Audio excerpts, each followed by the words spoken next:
Welcome to the 700 Club, a brazen violation of UN security resolutions. That's what the Biden administration is calling North Korea's latest ballistic missile test. The regime test-fired a missile with the potential to hit any city in the United States. Kim Jong-un is warning the world that he's ready to use nuclear weapons against America and our allies in Asia. Caitlin Burke reports. North Korean leader Kim Jong-un has launched a record number of missiles this year, and he's made his intentions clear. These are simulations of nuclear attacks on South Korean and U.S. targets. For North Korea, they're trying to perfect their nuclear weapons, and their main goal in using those weapons is to keep the United States really at home. As North Korean missile launches intensify, world leaders worry a nuclear test is coming.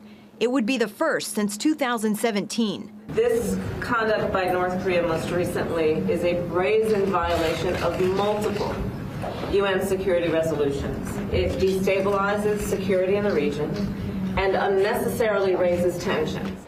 Friday's test of an intercontinental ballistic missile was the second this month and showed progress in North Korea's missile development.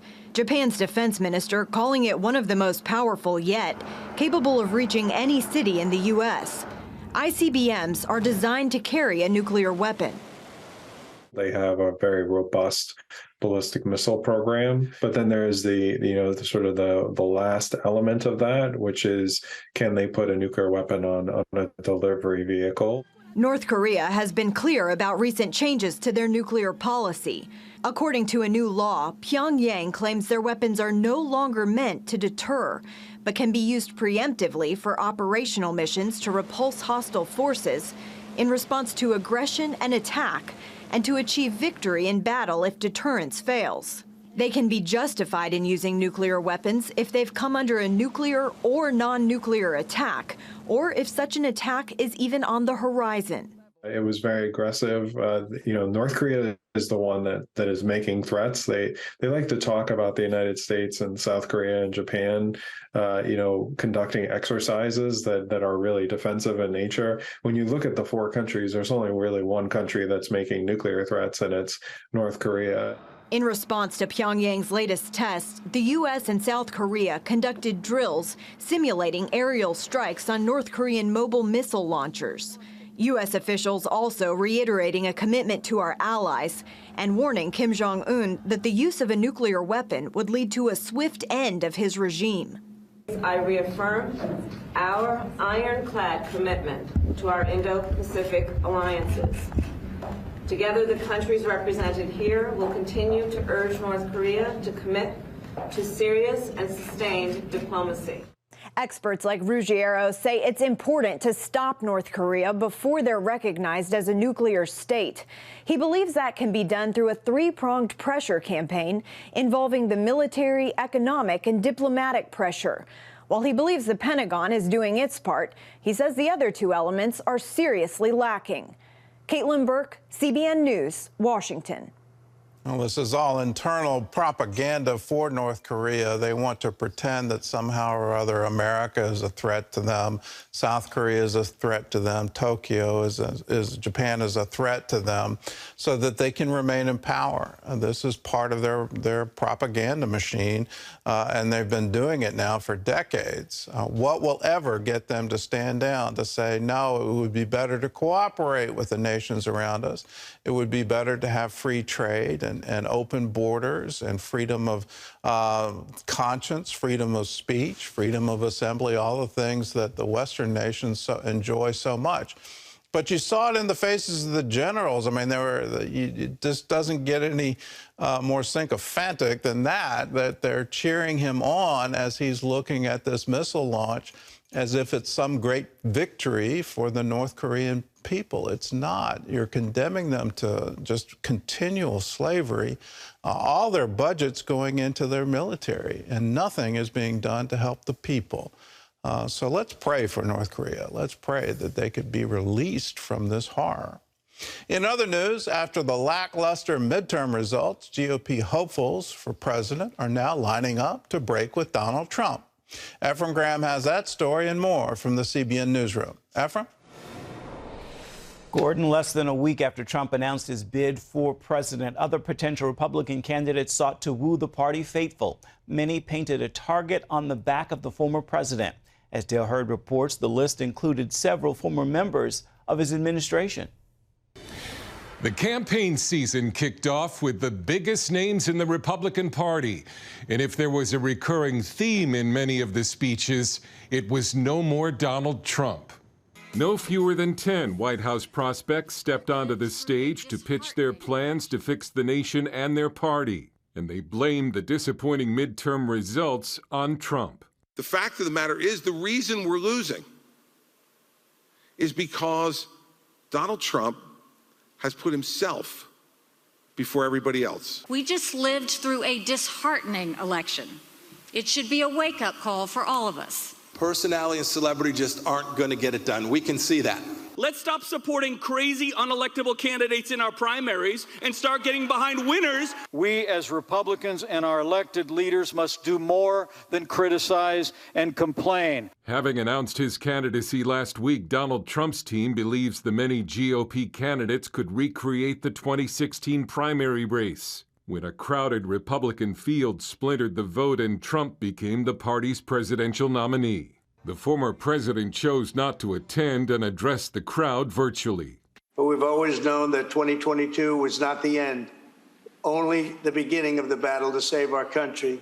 With President Biden turning 80 over the weekend, Nikki Haley made age an issue. Happy birthday, Mr. President, but it's time for a younger generation to lead across the board. The most popular potential rival to Trump, Florida Governor Ron DeSantis, isn't likely to enter the race until next year. But in his keynote address Saturday night, he left little doubt that 2024 was on his mind. We've accomplished more over a 4-year period than anybody thought possible. But I can tell you this, we've got a lot more to do, and I have only begun to fight. Donald Trump's campaign is now under the shadow of a special counsel investigation. On a brighter note, the former president has been allowed back on Twitter, but says he's sticking to his own platform, Truth Social. Dale Hurd, CBN News. Turning now to the war in Europe, Ukrainian leaders are urging people in recently recaptured areas to evacuate due to lack of energy and other resources. That includes the liberated city of Kherson. Volunteers are mounting a huge effort to deliver relief supplies to the people there. CBN contributor Chuck Holton joined one of these missions, bringing aid to the city. The road into Kherson is littered with destroyed equipment and tells the story of the heavy fighting Ukrainian forces had to endure to liberate the city. Mines remain a big danger that could take years to clear. Even so, people are already filtering back into their villages. Today is the happiest day of my life. I finally get to come home to my dear village. Although the Russians destroyed the city's infrastructure, locals cheered as we entered the city. Even with no heat, electricity, or running water, people are here celebrating because they finally have the one thing that matters most: freedom. Snezana and her husband were in the U.S. when they received word Russia had invaded Ukraine. And when the war started, we were devastated that our church is here and we are not here. Now that Kherson has been liberated, many people who have been stuck either inside or outside the city have been away from relatives for 6 or 7 months and are now having reunions that are absolutely wonderful to see.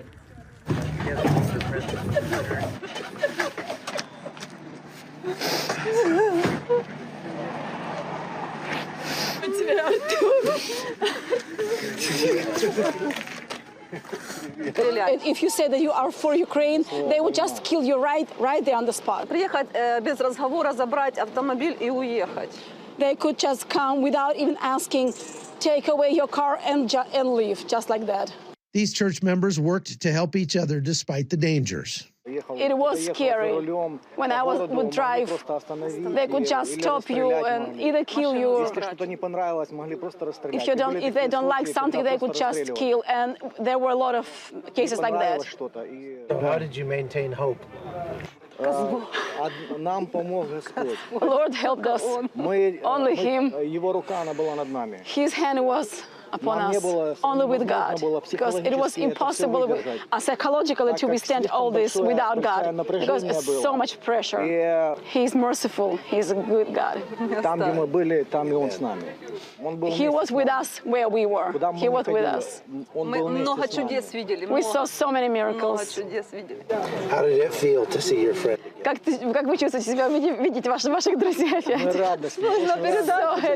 It's hard to express so much happiness. Мы так долго ждали этого. We've been so much waiting for this so long. Казалось, каждый день, как, наверное, как целый год. Every day like a year. We were one of the first who were waiting for our troops when they entered the city. It was such, we couldn't even believe what is happening, and such joy. All the pressure left immediately. Even though food is running out and it could take weeks to get electricity and water, these Christians came together in Kherson Central Square to pray over their city and thank God.